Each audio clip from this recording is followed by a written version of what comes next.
Troops rescue 13 abducted students, 3 laborers of Federal University, Gusau. Gunmen kidnap Benue State Commissioner for Information. Fire guard section of Supreme Court. And away from Nigeria, France to withdraw ambassador, troops from Niger after coup. These are the headlines on Trust News Update. I am Ayuba Ilya. Thanks for joining.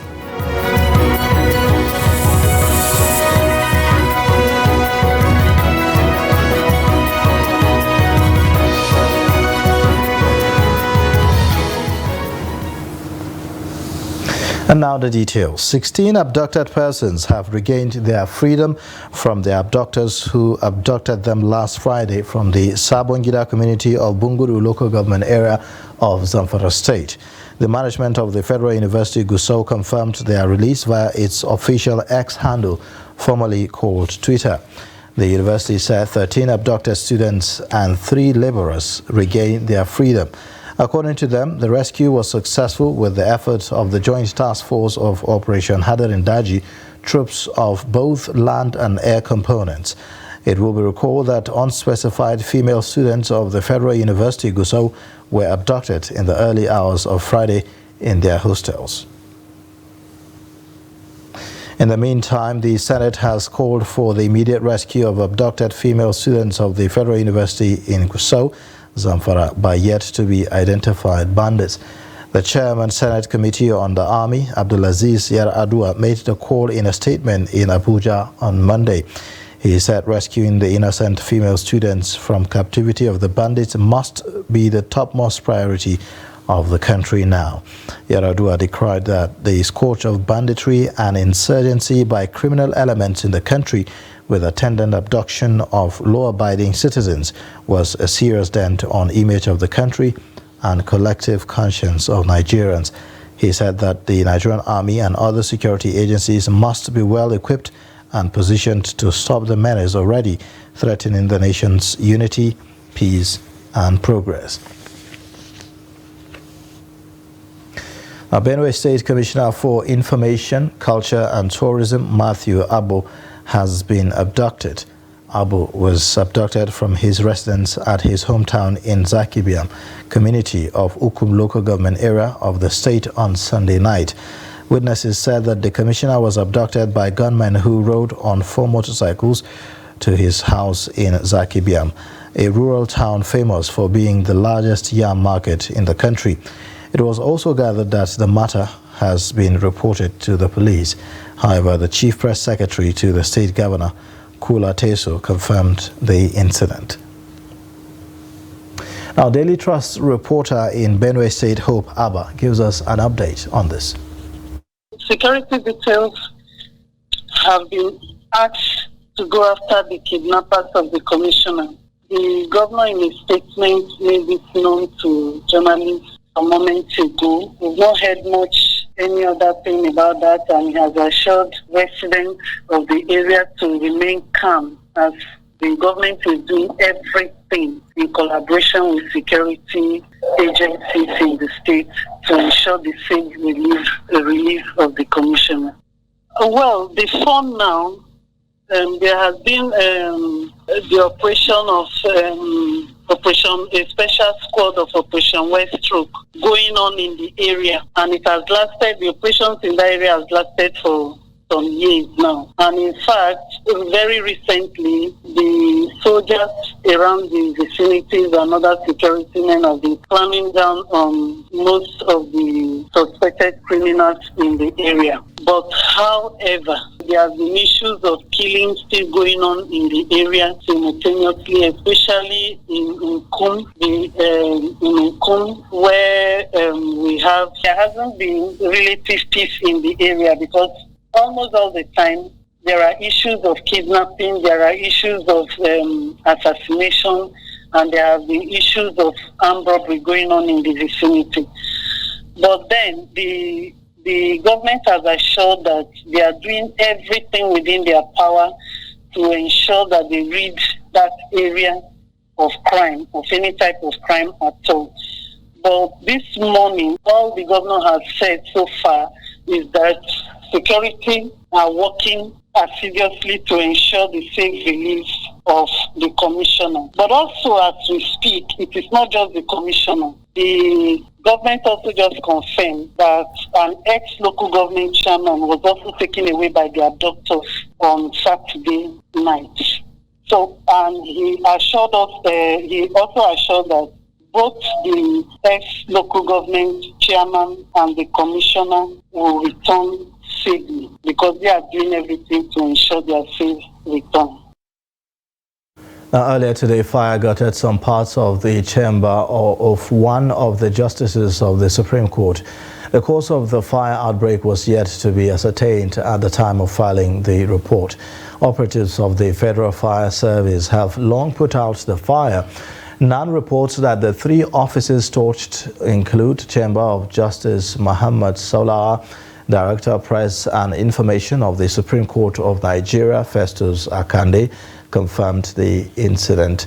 Now, it was gathered that the cleaners on duty and some of the workers who resumed early for work that detected the fire and raised the alarm.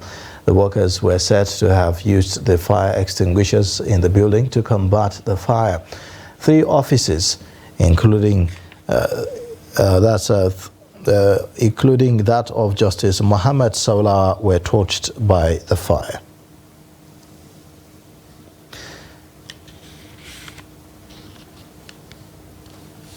Now, as a fallout of federal government increase in the salaries of lecturers across the country, students in Maiduguri also want hiked tuition fees reversed to enable them have access to affordable higher education. Beatrice Kuruti reports. The news of the federal government's salary increase for lecturers to students in Maiduguri, the Borno state capital, was viewed as a welcome development. According to them, it will motivate lecturers and encourage them to put more effort in the teaching career. It is a good idea because they can, the lecturers, like professors, doctors, they can able to do their work efficiently. Well, the increment ordinarily should motivate the lecturers more. We could see that in the university here, lecturers will complain about non-payment of examination fees for marking of script and stuff like that. So we usually have delay in the release of results as a result of non-payment of marking fees and stuff. So we believe with all these increments, they should be motivated to an extent and they'll be able to give in their best. However, the students also want the government to consider reversing the hike in school fees, saying the economic hardship is making life unbearable for them and their parents. I'm calling NUC, that is National University Commission, to direct the universities. At least if they can increase their school fees, they should increase it, not above 100%. This 200%, 300% it's not applicable. It's not good. That the fees we've actually been paying is not feasible to meet up with certain challenges and certain services that should be offered in the university. We all understand that, but given our income also as students and even the parents, as it were, so most students found it very difficult to pay. The result of increased school fees, many our colleagues, they find it very difficult. Many of them, they left the school because of this increment. Though we heard about they were going to increase the school fees, but we don't expect this high rate. We are calling the federal government to intervene or the National Universities Commission to look about it. While some schools across the country reviewed their fees, many students want the federal government to make education not just accessible but also affordable. Beatrice Kuruti, Trust TV News, Maiduguri. Residents of Enshanu community of Jos North local government area of Plateau State, where Morna Clinic and Maternity Hospital of Dr. Noah Kekere is located have opened up on the relationship that existed between them and the controversial medical personnel. According to the community, there had been cordial relationship between them and the doctor for over 18 years until the recent allegation of organ harvesting against him. Ado Musa reports. The controversial medical doctor who was arrested by security personnel was alleged to have harvested kidneys of Kende Kamal of Rikos and Ibrahim Ejibade, a 70-year-old man of William Street of Josno local government area of the state. The arrest of the suspected doctor came after a complaint to the Nasara Gom Police Division by Busari Kamal, husband to one of the victims, that his wife's kidney was allegedly removed by Dr. Kekere. The Nigerian Medical Association in the state has since denied the membership of the embattled Dr. Kekere, explaining that there hasn't been any record of him at their secretariat. However, the resident of Enshanu, the host community of Murna Hospital, said they live a cordial relationship with the doctor, not knowing about his hidden secrets regarding the alleged organ harvest. Actually, I can say before we have a very good working relationship with him. Being the host community of the proprietors of Murna Hospital and the host community, we took him as a brother. That's why that whenever he has problem concerning his hospital with my community, he normally reported it to me and I will settle their matters amicably. But fortunately for me, when I had this unfortunate news that there was a patient, he operated her sometimes about 5 years ago, and she was complaining that her kidney has been removed by him. So I have been in jittery. The community chairman further says, throughout the period of their stay with the doctor, they have never suspected his action until the recent discovery of kidney harvesting cases against him. We have never suspected any of his movement because we took him as a brother. We accommodate him, but he betrayed the trust and the confidence we have on him. Because what happened to Mrs. Kande is real. It's real. So and beside myself, nobody in this our community that can say that Noah is not a professional doctor. Unfortunately for us, he's not a doctor. He has no any medical certificate with him. His first degree was economics. His second degree was economics. Rakia Haruna, who knows the embattled doctor for over 30 years, also shares her experiences with him before his arrest. I know him for a long time, and we believe then he was a trustworthy person, but unknown to us, he is dubious. We stay with him with one mind. It is said, every day for the thief, one day for the owner. We call on security agencies to investigate this matter thoroughly and ensure justice. The police in the state has recently said 2 more doctors suspected to have operated on the victim of the alleged organ harvest, Mrs. Kamal, had also been arrested. Meanwhile, victims of the organ harvesting have been calling on the security agencies to do the needful and bring all the perpetrators to book. Ado Musa, Trust TV News, Jos. You're watching the news update on Trust TV. Coming up shortly. What incentives gum Arabic producers need to boost production? Details and more after the break.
Welcome back. You're watching the news update on Trust TV News.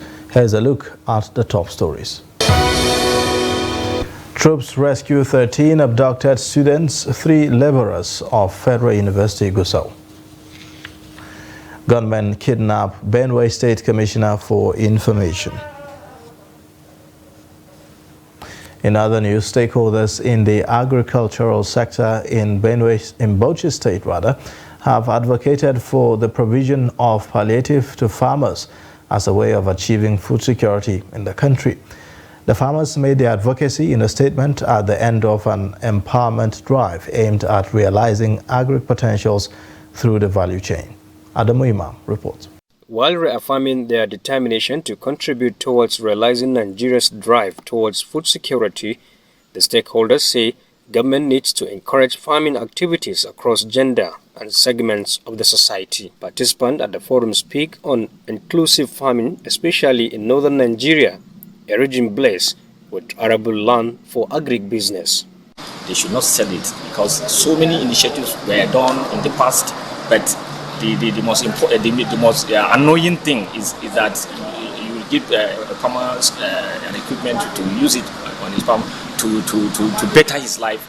Some will just take it and sell it. So I am giving the farmers this very important advice that they should actually try as much as possible to make best use of these substances and equipment in their farms. To empower people, for those of them residing in Gombe and Bauchi joint.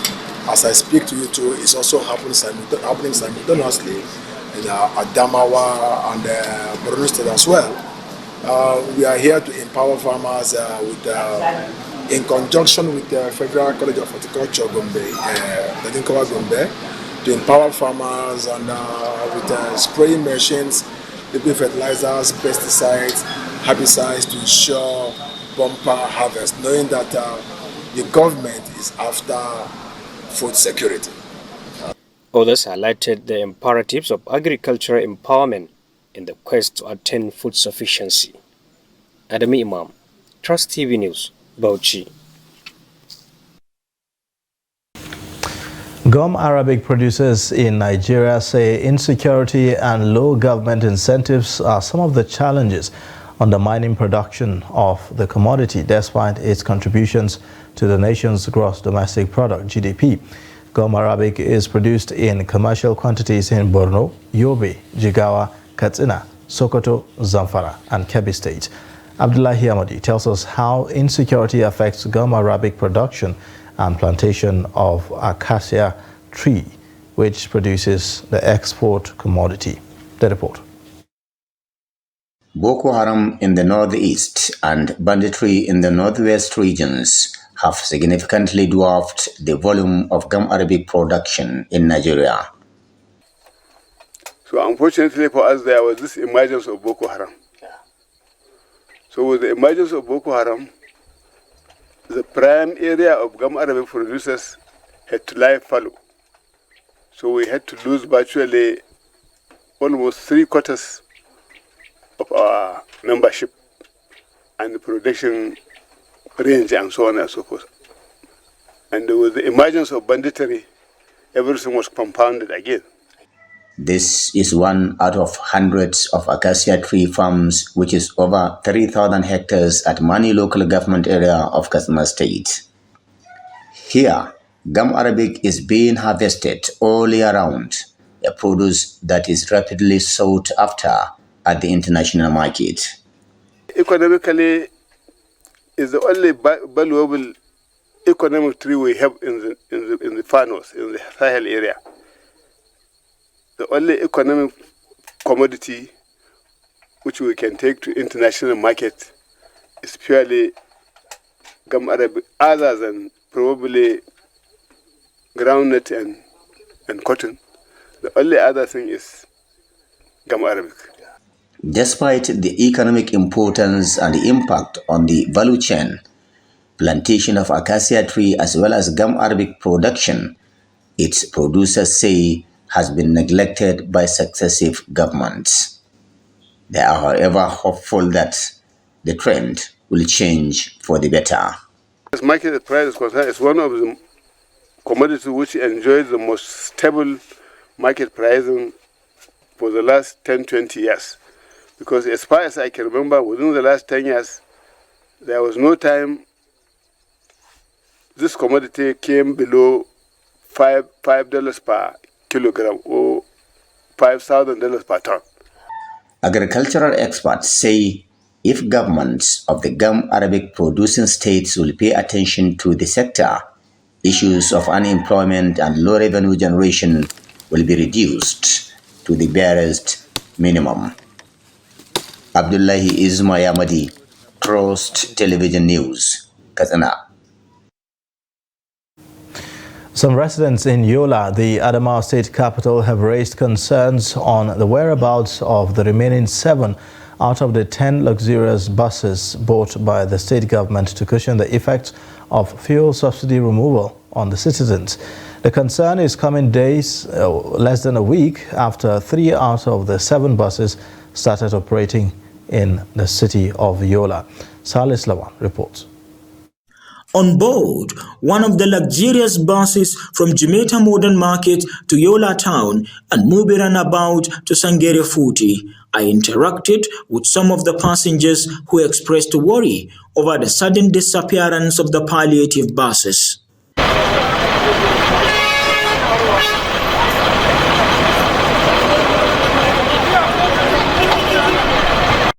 very excited because it's a welcome development.